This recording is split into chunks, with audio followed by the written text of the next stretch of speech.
One of the biggest questions we get all the time from homeowners is, what is my home worth?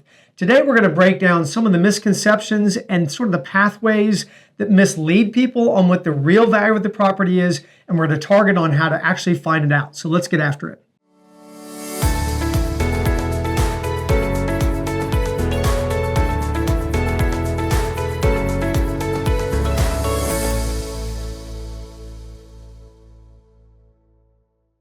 All right, today we're talking about what's my home worth. You know, it's probably one of the most common questions I think that we see across the industry, right? It's the biggest asset that most people have, and it's the most pressing question, especially as people are contemplating, you know, what their portfolio is, or in particular, maybe when it's time to sell. So we're going to break that down because there's a bunch of different people and entities and processes that are trying to answer that question, some of which are distractions from the true answer. So let's get after the first one I'm going to go after, which is AVMs. I think we've all seen it, right? The Zillow Zestimate, right? That's going to tell me exactly what my home is worth.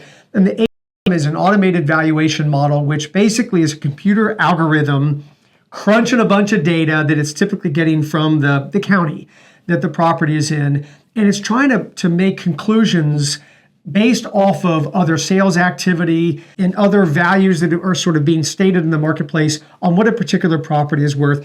And it's throwing that data out all the time. The challenge is that we typically see is it's a computer.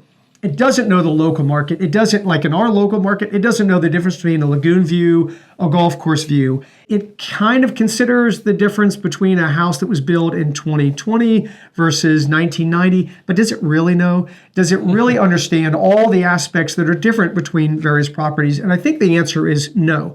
So the reality is a Zestimate or any automated valuation model, while it's a good way to kind of create a framework of maybe value, I don't think it's possible for it to be absolutely accurate.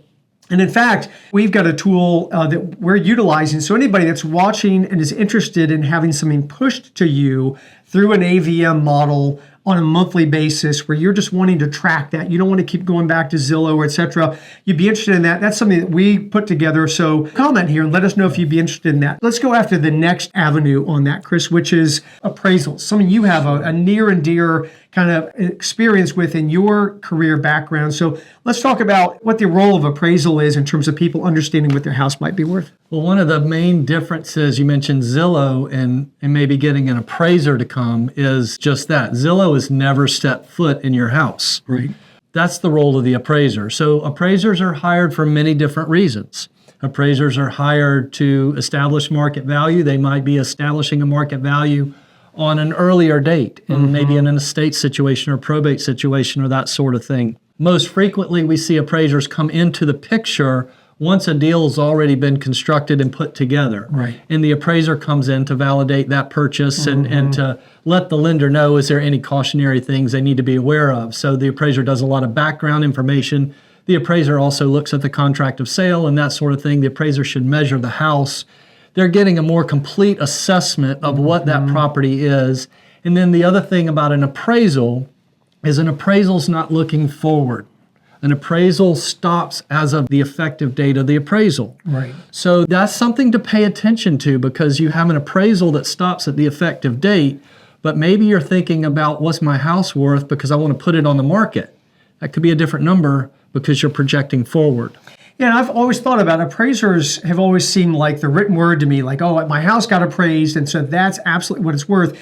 And it seems to me like more so that's a tool and a vehicle through a really refined and defined system to be able to make a certain statement about value with someone who's licensed to do that. So it's something you can rely on, but it might not necessarily dictate what someone's home is worth, especially moving forward. It's not, and an appraiser is not an advocate for any party, and it's an unbiased assessment of what they see as where the market is. They'll talk about the market, how it's trending, and where the property fits in the market. So it gets pretty close because you get someone who comes on site, of course knows the market, studies it, they're part of the MLS and all that kind of stuff. It gets pretty close, but it might not directly. Well, an appraisal could shed light on something that's really off. If a buyer is paying way more than they should, or way less than they should, whatever, an appraisal is going to shed light on that. Yeah, absolutely. So, and here's another one. So insurance, most of us have got insurance on our property, and most of it, these insurance policies are declaring a certain value. We've had certain people say, well, my insurance company tells me my house is worth X. And that's a different worth because an insurance policy is basically contemplating a loss. And at the worst case, it contemplates a total loss. If we had to replace this property, what's that worth? And that's a totally different game. It might mirror the market a little bit, but I've always thought about this. And I know like during storm season, we know there's been some activity here and we know there's some catastrophic loss in some focused areas. The cost of construction is going to go up a lot on that. So that starts having a total different relationship to what a property is worth. It's really what's it going to cost me to get it back to that whole value. Yeah, replacement value and market value could be two different numbers. Absolutely. So let's go to the other document where we're getting people in an owner's ear saying what their house is worth, and that's the county tax assessor. Yes. Can you break that down a little bit? Well, of course, if you go online, you can look that up. That's a valuation. The assessor's office is coming up with the property, and they're looking at everything. They're looking at building permits. They're looking at what they have on file. It's interesting. They actually have a sketch on most all the homes on the island in their file. So their value is going to be based on that. The other thing that their value is going to be based on is any transfer of interest, any sale or anything like that. They almost do like a step up. So if you've had a property for 20 years or whatnot, and all of a sudden you sell it and it sells at X, there's a really good chance the assessor is going to go, boom, there's your new value. Right. So that has some merit to it, but really only if it's had a recent transaction. Right, because sometimes, like in our county, Beaufort County, it's every 5 years.